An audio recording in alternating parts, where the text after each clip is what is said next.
Thank you for downloading from Digital Mindfulness. This is episode 56.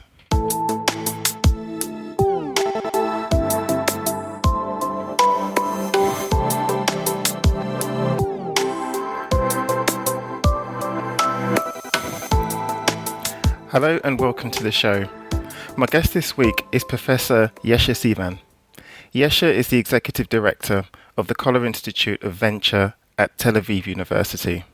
And he's also a visiting Professor of Innovation and Venture at the Hong Kong Polytechnic University.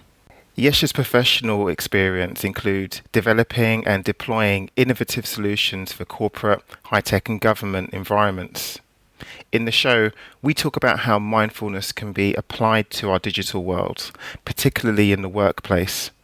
I hope you enjoy this fascinating talk with Yesha Sivan.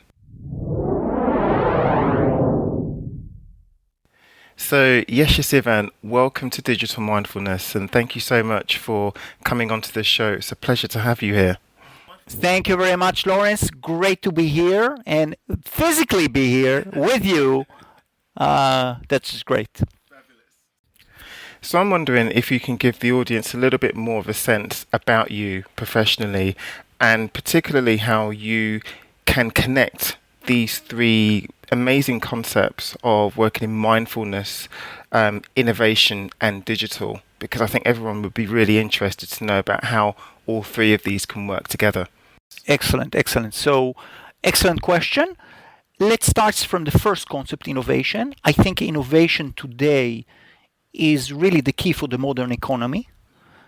If you look around and you see what is happening now to organizations, and when I say organizations, I mean for-profit, not-for-profit, government, etc., it's all about innovation. If you want to create meaning in the world today, in this evolving, you have to innovate. So that's the first big concept. The second concept is what I call the digital or the digital force. And a key factor to innovation today is the digital force. In many of the innovations that we see around us, we see the digital as a critical part to it. The digital, as it is a force. It creates opportunities for us, but it can also create problems for us. How do you, as an organization, as an individual, navigate your life and your strategy in this changing world, in this innovation world that is being attacked by the digital force? One of the answers, in my mind, is indeed mindfulness. And I think that's the reason I'm here and why I love the Digital Mindfulness podcast so much. Thank you. So I really want to dig down a little bit deeper into these different concepts and talk about how important they are and how they can be applied in the real world. How do they affect real people's lives? So let's start with an example. And this example is going to demonstrate what I consider to be the three sort of defining characteristics of the world today, which is basically messy, fast, and global. So the example I want to give, we are here in London and we see many of the old cabbies with a huge GET sign on them, G-E-T-T sign. And GET is a fascinating company, started in Israel, by the way, that wants to change the way we use taxis by simply allowing us to use our phones to get a taxi. That's a huge change in the way we get the service. Much easier, much simpler to do it. Now, this particular example started from Israel, moved to London, now in New York. So you already see the globalization of things. You also see that it creates a lot of mess. And of course, immediately after Get started a couple of years ago, we have Uber started, which has completely changed the equation. Not even using the cabs, using people's car to do it. So the whole industry of transportations is changing in a very, very, very rapid way. Add to that autonomous driving cars, etc. So you see the whole thing is changing. So what we specifically have here is a messy situation, a global situation. What is even more problematic is the speed in which changes are happening. To continue this example, there is now a new company in New York, which is called Via, which is even the next generation of car sharing. Essentially, this is a company that creates virtual buses. What does it mean? People ask to go from one place to another. The software collects 3 or 4 or 5 applications like that and builds up an on-the-fly route for the bus. Of course, the cost, instead of $20, becomes $2. An unbelievable change in the way we do things. And that's happening very quickly. So I think these 3 forces symbolize what is now happening to organization. We talk about fast, messy, and global. So then I would imagine that this whole idea of fast, messy, and global also impacts upon the way people live their lives, not just on businesses. Absolutely, absolutely. So actually, let's talk about that a little bit more. How then does this whole world, this fast, messy, and global world, how does that really impact the lives of people? Excellent. I think that, again, lives of people, children, students, adult, older people, are all in a tremendous change now. Those who are not aware of it are destined to find themselves at the outskirts of society, really. One needs to understand the change and then act upon it. Specifically, let's connect the digital force with the individual that we have here. We are all aware of Facebook and WhatsApp and WeChat, etc. And we're all aware of the enormous impact of this on our lives. It has a positive impact because you can talk to people, you can share information, etc. But this has also negative impact as people start to think that their lives is what's happening in Facebook, as opposed to what is their real lives, really. This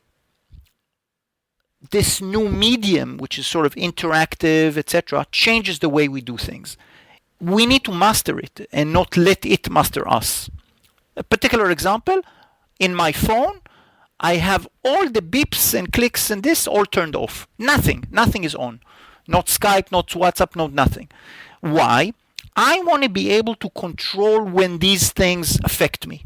So I want to spend, 5 hours on it, fine. I want to spend 5 minutes on it every hour, fine. I do not want to be managed by that. So that's a very simple example. Another example to it is the way one uses email. I am using Gmail as my main client, but I invest a lot in basically doing all kinds of rules to channel the various emails into the right places. Because I don't want to open up my machine in the morning and find 200 emails. I want to find the 10 emails that are important to me.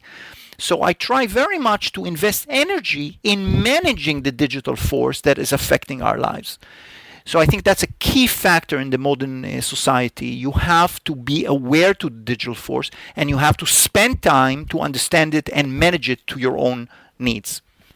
Is this one way then you would say that people can very quickly and easily practice mindfulness in this digital age? I think that's definitely part of it.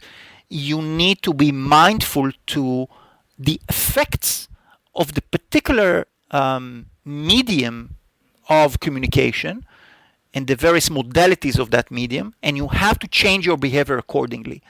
And it's a complex matter. I always talk about the maturity of technology.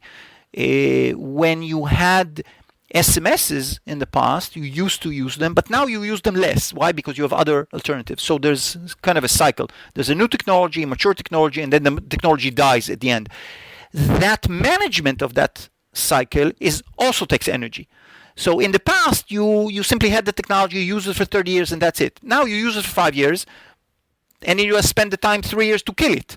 But that's life, because you have more and more technologies coming up all the time. This is really interesting because we've spoken about this at length on previous shows. This whole idea of setting up your devices or your online services in such a way that they restrict the number of notifications or buzzes or beeps that come through and essentially make the whole device more mindful, right? That it actually tries to engage with you at an appropriate time for you or doesn't constantly cut up your attention. And it actually sounds like this is kind of what you're speaking about. I think exactly like that, perhaps even more than that, not just on the interface side. But to give you a very simple example, I have invested a lot of energy 4 years ago to actually deal with my address book. Which is a huge problem. People have different address books, and so I spent the time, read the materials, read the manuals, consulted with myself, asked myself what's the best way to do it, and today I have essentially a one unified address book. If I meet somebody and I put their phone on my phone, it automatically goes to the same address book. If I meet somebody on email, if I on Skype and I get their name, I put it on the same. The whole thing becomes one thing. But it took me a little bit of time, say, a whole day, to set it up in the right way, to fully understand what I need to do. That is the meaning of being mindful when it comes to your digital tools. You have to invest the energy to control them. You have to invest the energy to harness them to your own needs. And that takes time and takes understanding. It takes level of awareness to give you the value that you need from the technical tools. Not to labor this point, but I think it's really interesting that we're speaking about this, about making our devices and services more mindful by consciously going in and limiting or controlling the amount of notifications that come through, because there are a great many people that even I personally know who just use their devices or services as it comes out of the box and allow it to engage with them. But taking the time to do this is something that you would recommend to people. I highly recommend that.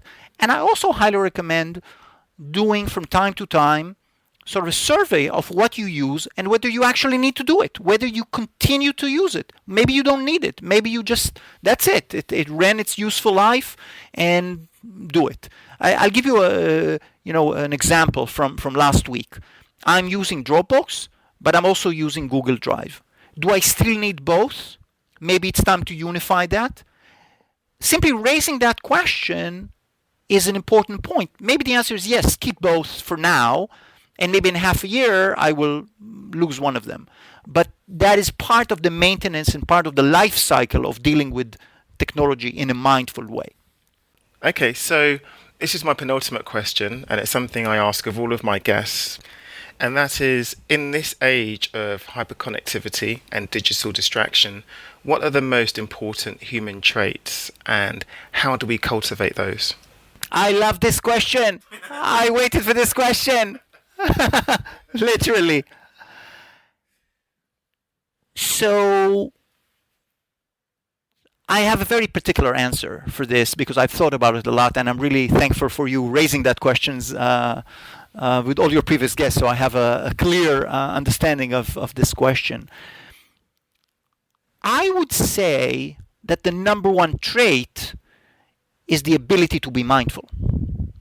Now, of course, this is not a fair answer, because what does it mean to be mindful? And this touches upon my definition of mindfulness.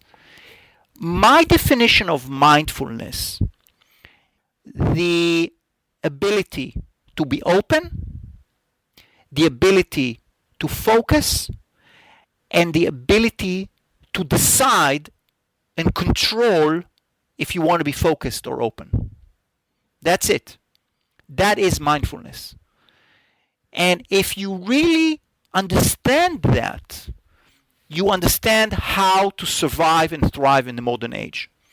Because on one hand, you have to be open. As an individual or as an organization, it's the same thing. You have to be open, you have to see what's out there, you have to see what's going on, etc.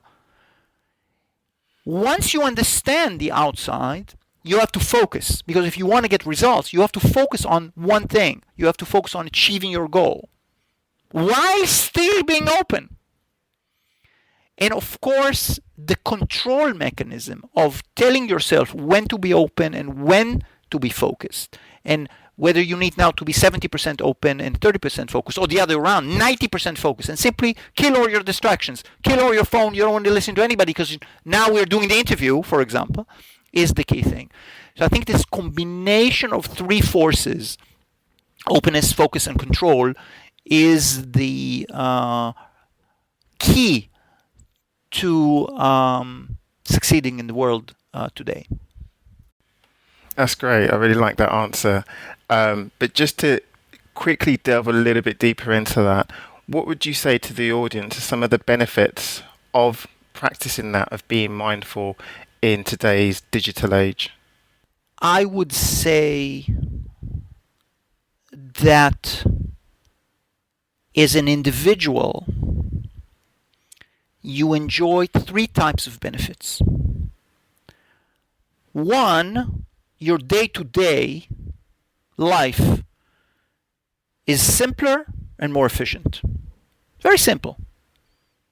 You're not distracted, you're able to focus, you know how to divert your energy from one place to another. So that's one place. A second place is when you have stressful or difficult situations. This is a common thing with mindfulness. We are all aware of it from MBSR and other treatments, other interventions. But when stress comes, you need to decide whether you need to be open or you need to be very focused at dealing with the stress. So I think being mindful is very helpful. It's known in the literature to help in stressful situations. But I think that's just 20% or maybe 30% of the value. The biggest value comes from basically capitalizing on opportunities, which goes back to our innovation discussion. I think the biggest thing, the biggest value of mindfulness is the ability to capture upon the value of innovation, of creativity, of new things that are coming up your way. It starts from being open to them. Just, the world is attacking you with opportunities. If you don't pay attention, you will miss them. It's very simple. And secondly, once you've identified the opportunity, you're able to focus on it and capitalize on it and find your position within it. I think that's, if you ask me where are the 3 points of value, it's in the day-to-day, it's in the stress situation, and it is in the capitalizing on opportunities. So, Yesha, unfortunately, we've come to the end of the show. Where can people find out more about you and your work and connect with you? Excellent question, and the answer is very simple. Just Google Prof Yesha, Professor Yesha, and you will find it. I'm in. I have a blog. You can sign up to it. I'm on Facebook. I'm on Twitter. I'm on WeChat. I'm sure you can track it. Easy. And of course, go to the Digital Mindfulness website where my podcast will be there, and from there, it will be the hub of knowledge. Thank you very much.